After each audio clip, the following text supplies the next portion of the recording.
The ship that was called Unsinkable sank on its very first voyage. More than 2,200 people stepped aboard with dreams of a new beginning.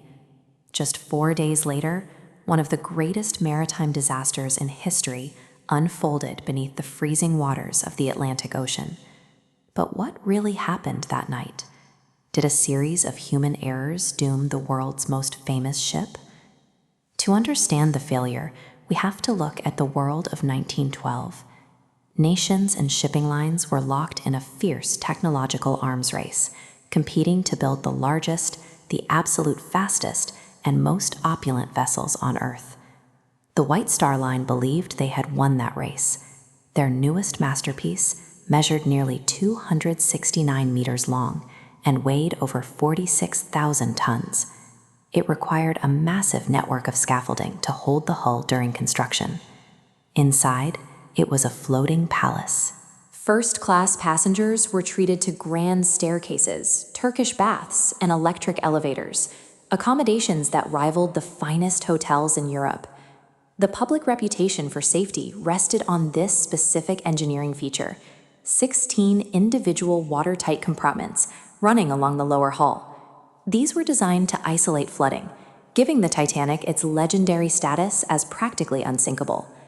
On April 10, 1912, the RMS Titanic departed Southampton, England. The 2,224 people on board, from some of the wealthiest elites to immigrants seeking a new life in America, all believed they were traveling on the safest vessel ever built. Yet beneath the elegant dining halls and the absolute confidence of the crew, the Titanic was highly vulnerable. It was operating on untested engineering assumptions and outdated maritime laws that were about to be put to the ultimate test. By April 14th, the Titanic was deep into the North Atlantic. The environmental conditions that night were exceptionally rare. The sea was perfectly calm, masking the sound of water breaking against obstacles. It was bitterly cold, and there was absolutely no moon to illuminate the horizon. The crew was not flying blind. Throughout the day, the ship's wireless operators received multiple warnings from nearby vessels, detailing extensive sea ice and icebergs directly in their path. But those operators were overwhelmed. They were tasked with manually processing huge volumes of private messages from wealthy passengers. In the backlog, critical navigational warnings were deprioritized or failed to reach the bridge entirely. Even with the warnings that did make it through, the officers maintained a relatively high speed. At the time, prioritizing the schedule was standard industry practice. By maintaining high speed despite known warnings, the crew sacrificed situational awareness for the sake of the arrival schedule. Just before midnight, lookouts Frederick Fleet and Reginald Lee spotted a massive dark shape materializing out of the gloom. An iceberg, dead ahead. They rang the warning bell and the bridge ordered an emergency turn, but the distance was too short. Looking at this top-down view of the collision, we can see exactly what went wrong. The iceberg buckled the hull plates below the waterline, causing the iron rivets to pop and open narrow seams along the side. This site profile shows the strict mathematical limit of the ship's defense. The Titanic was specifically engineered to stay buoyant, even if water completely flooded the first 4 compartments. But the scraping impact was too long. Water rushed into 6 individual compartments. Once the 5th and 6th barriers were breached, the weight became too immense, and the bow began to dip below the waterline. When ship designer Thomas Andrews inspected the lower decks, he didn't need to guess the outcome.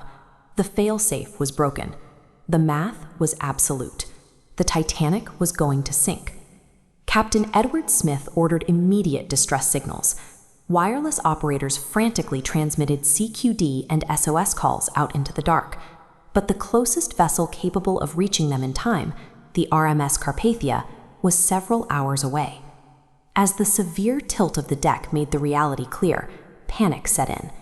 Officers began loading women and children into the lifeboats, but the evacuation revealed a devastating systemic failure. The largest ship in the world carried a total of only 20 lifeboats. This chart reveals the horrific deficit. Even if every single boat was filled to absolute maximum capacity, they could only hold 1,178 people. There are over 2,200 souls on board. This lethal shortage existed because the law allowed it. Maritime regulations were based on the weight of older, smaller vessels, leaving the safety standards for modern megaships decades behind. Because of that outdated law, over 1,000 people had no mathematical chance of escape. At approximately 2:20 a.m., the Titanic disappeared into the ocean. Those forced into the -2°C water faced rapid, life-threatening cold. The survival of the passengers depended on a legal framework that valued minimal compliance over actual safety. In the end, the regulations proved more dangerous than the ice. The final toll shocked the globe. More than 1,500 people perished in the freezing Atlantic, making it one of history's deadliest peacetime maritime disasters. When the Carpathia finally arrived in the early morning hours, it was only able to pull about 710 survivors from the water. The public outrage was immediate. Official inquiries in both the US and Britain systematically exposed the cascade of operational and regulatory failures, demanding that the laws of the sea be completely rewritten. The result was the International Convention for the Safety of Life at Sea, or SOLAS. The new rules were ironclad. Every passenger ship had to carry enough lifeboats for every single person on board, and continuous 24-hour radio watches became mandatory. To prevent another vessel from being ambushed in the dark, the International Ice Patrol was established to constantly monitor and report iceberg threats in the North Atlantic, a service that continues to operate today. The sacrifice of the passengers and crew dragged maritime operations out of a careless frontier mindset and into a strictly regulated system of international safety. For decades, the ship's exact location was a mystery. It wasn't until 1985 that an expedition led by Dr.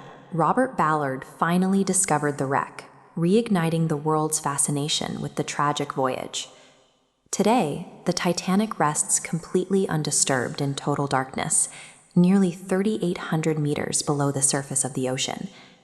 It endures in our cultural memory as a physical reminder of what happens when rapid technological ambition outpaces the safeguards meant to protect human life. The Titanic was engineered to conquer the ocean, but its silent ruins on the seafloor prove that no matter how brilliant the machine, nature always has the final word.